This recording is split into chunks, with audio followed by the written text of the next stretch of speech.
నేను మిమ్మల్ని ఒకటే అడుగుతున్నా.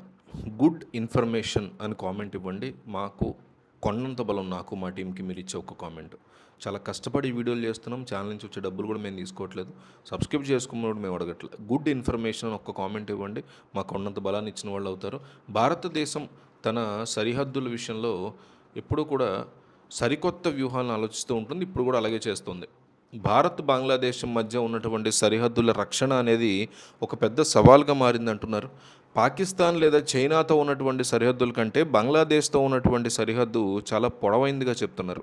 దాదాపు 4096 కిలోమీటర్ల మేర వ్యాపించినటువంటి ఈ సరిహద్దులో చొరబాట్లు అరికట్టడం అనేది చాలా తలనొప్పిగా మారింది అధికారులకి.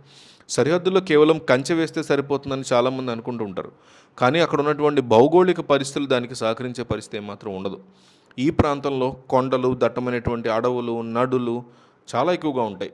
మొత్తం సరిహద్దులో దాదాపు 35% నదులే ఉన్న పరిస్థితి ఉందన్నమాట. సో ఇలాంటి నీటి ప్రాంతాల్లో కంచె వేయడం అనేది అయ్యే పని కాదు. అందుకే ఇక్కడి నుంచి అక్రమంగా దేశంలో వచ్చేవారి యొక్క సంఖ్య పెరిగిపోతుందనేటువంటి న్యూస్ వస్తుంది. కేవలం బ్రతుకు తెరువు కోసం వచ్చేవారే కాకుండా తీవ్రవాదులు కూడా ఈ మార్గాల ద్వారా దేశంలోకి చొరబడేటువంటి ప్రమాదం ఉందని నిఘా వర్గాలు చాలా సీరియస్ హెచ్చరికలు జారీ చేశాయి. బంగ్లాదేశ్లో రాజకీయ పరిస్థితులు మారినప్పుడల్లా ఈ చొరబాట్లు మరింతగా పెరిగిపోతూ ఉండడం మనం చూస్తూ ఉన్నాం.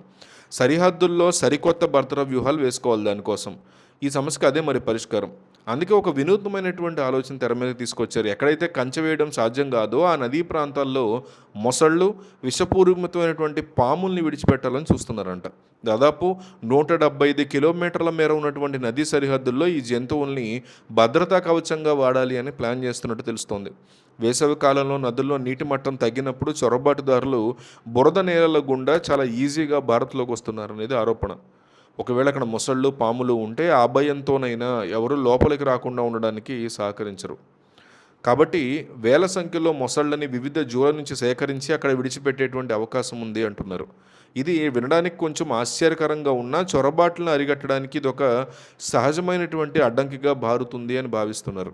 ప్రస్తుతం ఈ విషయంలో లోతైనటువంటి పరిశోధనలు జరుగుతున్నట్టుగా తెలుస్తోంది.